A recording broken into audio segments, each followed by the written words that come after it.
Right then, people, we're back inside the building. Welcome back to Breakfast with Kovu here on the Big Bad Trickstar Radio. It's great to be in this morning, Monday morning, bringing you some smooth flavours and some interesting conversation as we jump into today's edition of the Interview Hour. My guest joins us through doing loads of different bits. Someone whose work I'm really interesting, someone who's transitioned, I suppose, from the sort of battle rap angle into much more of a kind of modern spoken word poet, and someone whose just general approach to lyricism is someone who I find very interesting indeed. Man like Scoop joins us on the line this morning. How are you doing, sir?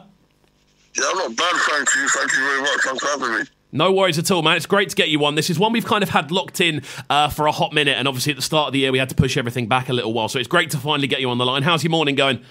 Yeah, it's not bad. It's not bad at all. Good, that's what we like to hear. So, throughout the sort of time I've known you, you've been someone who's been very active. Primarily, we know each other through the sort of original battle rap circles and stuff like that. So it's really something I want to kind of touch on. Obviously, I don't want to stick on it too much because we're going to talk a bit more about the future. But I want to kind of look through what was the sort of thing that drew you towards battle rap to begin with? I've always loved battle rap. I'm even from like the old Smack DVD eras. Like I've always been a fan of it. But how I got involved was I went to an event called Battle of the Brave at the back end of 2015. I think they'd drawn out a lot of big names, you know, your Hitman Hollers, your Charlie Clips and so on and so forth. And I actually ended up getting involved by randomly jumping on stage. I remember seeing that video of you getting kind of pulled out and then being pretty much on stage clashing for the first time. And now I'm sure you've had 1,000 questions about this already, but as someone who at that moment in time is a fan, obviously you're sort of writing as well, but you're still primarily in that sort of fan position. How did that feel, like adrenaline rush-wise, to be up in front on that card in particular? I couldn't describe it, man. It was absolutely ridiculous. When I left the venue that day, I thought, myself, if I just done that.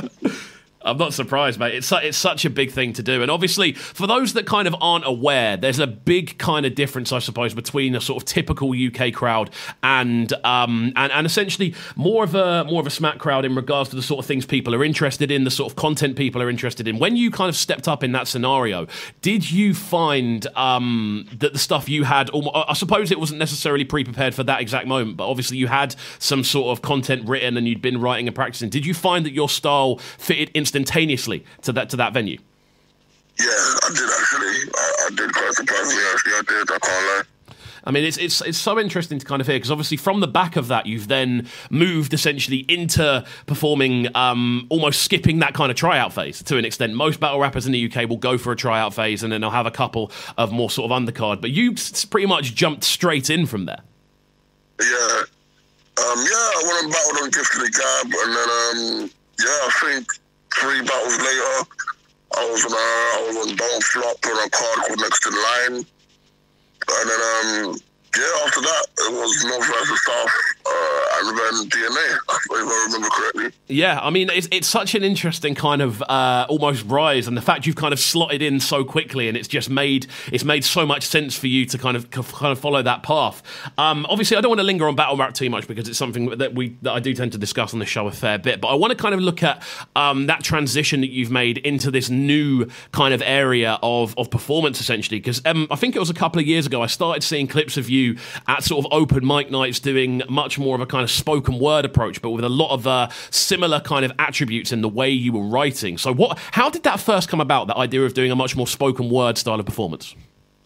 Well, basically, I'm always writing stuff, you know. I battle rap a lot. I'm around a lot of musicians, and I can make music, but it wasn't my biggest of passions. But basically, I've always been interested in like the conscious side and the youth work side of things and so on and so forth. And what happened was I was at work one day and a friend of mine, she came to visit me, and she's obviously very big into the poetry scene and the spoken word side of things, so to say. But he told me, like, basically invited me down to an open mic night in Streatham. And I went there initially. I didn't perform that night when I went down, and I really enjoyed it.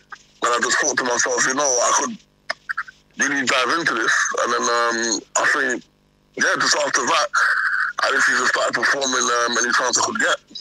Interesting. Like, so obviously with your sort of style of performance when you're doing the more sort of spoken word things, like it's so interesting to kind of watch, because I suppose that sort of style of writing and performing that you kind of put forward when you were doing a lot more sort of clashes, it seems to fit so naturally into that spoken word style of things. Like, did you have to alter much in the way you were writing and performing?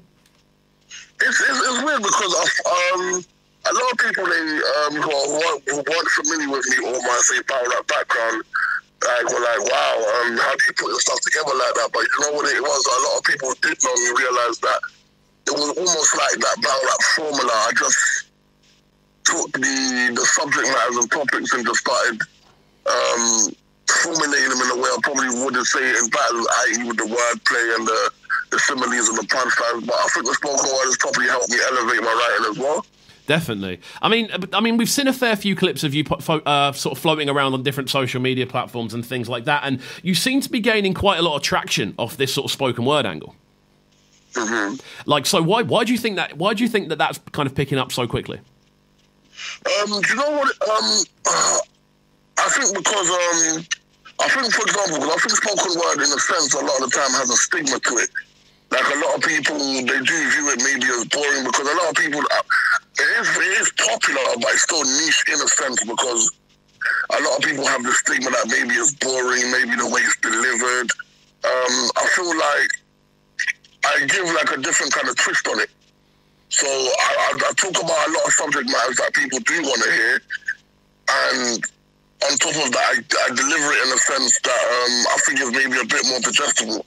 Definitely. Now that's definitely something that rings true, because I mean, when we're in the clips that I've seen of you performing, in that sort of I suppose spoken word environment, the thing that I find so interesting is you start to get people reacting in the same way they would almost react at obviously not with the same kind of raucousness, I suppose, but you'll still see people reacting kind of like to it as though they're bars. Like, that must be such a surreal feeling in that environment. Yeah, it is. It actually is. That it was kind of strange, because, you know, it was a spoken word people, they click, or, you know, or they just pay attention to this. They're more quiet. Yeah. But yeah, when I saw people start to react like that, it was quite refreshing, to be honest. Yeah, no, I can imagine, man. Like, it's obviously taking your sort of formatting that you've kind of picked up primarily through just I suppose more rap music in general, and then kind of taking it over to that kind of area. Do you get many people kind of interacting with you after the shows as well? Oh, definitely, most definitely, definitely do. Like, so what sort of things do you find people primarily saying? Like, are people kind of more interested in the sort of background, or are people more pushing towards like what's happening next? Yeah, when I do shows, people come up to me. The question I really asked is, how long have I been doing it for? They're normally very shocked when I told them, like, especially like when I first started. My first headline show, I got my first headline show within 7 months. Wow. And people were people were very, very shocked. And I always get, you know, what made you do it, what influences you, and what made you write about that specific subject matter, so on and so forth. And yeah, that's just some of the typical questions that they get asked. Amazing, man. So I mean, with that, what's been the most sort of, out of all the performances you've now done in that more sort of spoken word area, like what's the one that kind of stands out the most to you, and why? To be honest, there's two. If I'm to be honest, there was one. I did at an event called the Poetry Jam. It's actually run by a friend of mine called Terrell Lewis. Very big in the game, very big in the scene, and also produced by Kojo Annan, a comedian you're probably familiar with. That performance was my first headline show, and yeah, that was a complete. I'd like to say I completely shut that show down. Like, I got a standing ovation. And I got performance of the night as well. It's actually on YouTube as well. That one really stood out for me just for the fact that it was my first headline show, and I managed to do so well. And then another show I did, it was for mental health at an event called Mind Over Matter. That show really stood out for me because in terms of what it was able to do, a lot of people really related to it. I got a lot of messages about it, and it was for a good cause, and a cause I don't think a lot of people speak about enough. Interesting, man. So, I mean, with that, kind of taking it to the sort of future, I suppose. More so with what you're doing now. Like, obviously, when things open up again, we're going to start to see a lot more sort of events taking place, and we're going to start to see a lot more just general movement of people. Like, is this something you're really, really keen to carry on with, or are you looking to try out even more new sort of things? I'm definitely trying to carry on. I really want to push this my spoken word. I really want to push it because I feel like I give a different spin to it. I mean, I know a lot of talented artists and a lot of talented people in the spoken word scene, but I feel like my style's very much different to theirs. And I also want to push the spoken word because I want to show people that there are other people like me, and the fact that it isn't what that is. I want to change that stigma, so to say. Yeah, that makes sense, man. That makes sense. I mean, we're running through this. I think what we're going to do is just carry on chatting through rather than having a break in the middle, because I'm so interested in this sort of progression and story. So kind of with that, what's been the most surprising thing for you as an artist, I suppose, coming into essentially a different realm of creative activity and a different realm of writing, I suppose? What's been the most surprising thing for you? Most surprising for me was how I was able to adapt. Because obviously, when you go into something new, you don't really know what to expect. And for me, the most surprising thing was maybe my reception and the growth, like, so quickly.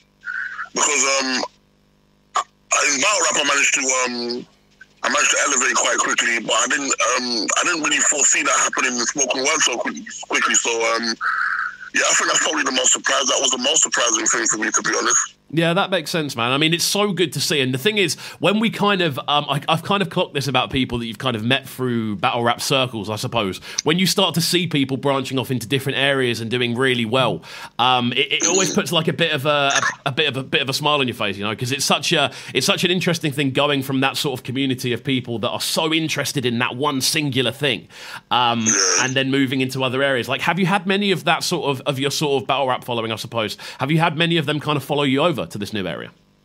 Oh, definitely. Yeah, most definitely. A big shout out to everyone within that community. A lot of them, they've really, I've received nothing but plaudits and praise from a lot of them because, obviously a lot of them are musicians. So when they saw me doing this, they really gave me credit for it. And it's really humbling. Yeah, I can imagine, man. It's so interesting to see, and obviously with yourself being someone who really does seem to just take to things. Obviously, with battle rap, you've got up on stage in front of like 1,000 people or however many people it was, straight away gone, shut the place down, and next thing you know, you're moving up the card super quickly. Within 7 months, you've gone from doing your first sort of spoken word performance to headlining a show. Like, what's in the sauce, bro? Like, how do you think this keeps happening? I feel like for me, it's just a passion because I always tell people personally, like if I do get asked something like this, it's just passion because I'm always writing, and I'm always writing because I like to write. Like I don't. Some people see things as a job or see things as a stress. Writing for me is therapeutic, and I generally like what I do. So yeah, that's just how I get through it, to be honest. Yeah, that makes sense, man. It really does. And obviously, it's been genuinely great having you on the show this morning. We've got a couple of minutes left, so I'm going to try and squeeze as much information out of you as possible whilst we've got you on the line. So moving into the future, then, like, what's next for you? Like, what's the next project you're working on? Well, I just had something go up on KXVU. I'm just trying to push I'm really just trying to push a lot of my pieces now because a lot of my stuff is primarily on Instagram. I'm working on my YouTube channel at the moment. I've got a few projects in the pipeline. I've got one very big one, but I can't say just yet. That's all good, sir. Yeah, just yet. But I've got a few things in the pipeline.